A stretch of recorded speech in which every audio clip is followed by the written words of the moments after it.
Mwanafamilia wa Mbayu TV, karibu katika YouTube channel yetu, mahali ambapo unapata yote ambayo yanatokea kila siku na kila saa. Na leo hii jambo kubwa ambalo linazungumzwa katika mitandao mbalimbali ya kijamii, ukipita X, ukipita Instagram, ukipita Facebook, unakuta habari kubwa ni kesi ya Tundu Antipas Lissu akiwa anashtakiwa kwa makosa ya uhaini. Lakini jambo kubwa ambalo limekuwa likiendelea siku ya leo hii, siku ambayo kesi hiyo inasikilizwa, ni swala la watu kuzuiliwa ama kudhibitiwa na jeshi la polisi kufika mahakamani Kisutu kwa ajili ya kusikiliza kesi ya Tundu Antipas Lissu ambaye ni mwenyekiti wa Chama cha Demokrasia na Maendeleo Chadema kwa upande wa taifa Tanzania. Na kutokana na swala zima la watu wengi kukamatwa, amekuja kuandika Godbless Lema ambaye ni mjumbe wa mkutano mkuu wa Chama cha Demokrasia na Maendeleo Chadema, anaandika kwamba Mheshimiwa Rais na kusalimu, tumetoka Mwananyamala Hospital, majeruhi rafiki zetu na viongozi wenzetu ambao tumewakuta wako 9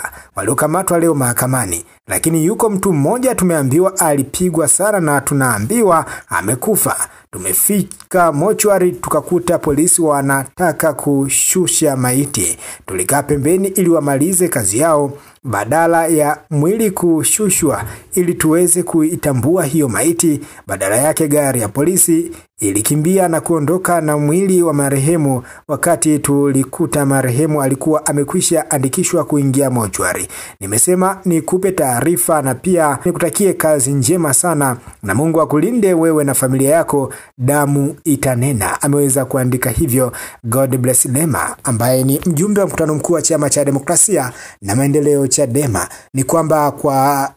taarifa amesema kwamba kuna majeruhi takriban 9 ambao wameweza kupigwa leo hii na kujeruhiwa na jeshi la polisi ambao walikuwa wamefika mahakamani katika mahakama ya hakimu mkazi Kisutu kwa ajili ya kusikiliza ama kufuatilia mwenendo wa kesi ya mwenyekiti wa chama cha Chadema kwa upande wa taifa ambayo ilikuwa inasikilizwa siku ya leo hii, na kwamba watu hao wameweza kupigwa. Lakini kubwa zaidi amezungumzia swala zima la mtu mmoja ambaye anatajwa kufariki dunia kwa kupigwa na jeshi la polisi, ambapo polisi walikuwa wakiupeleka mwili wa mtu huyo katika mochwari ya hospitali ya Mwananyamala. Lakini walipofika hapo,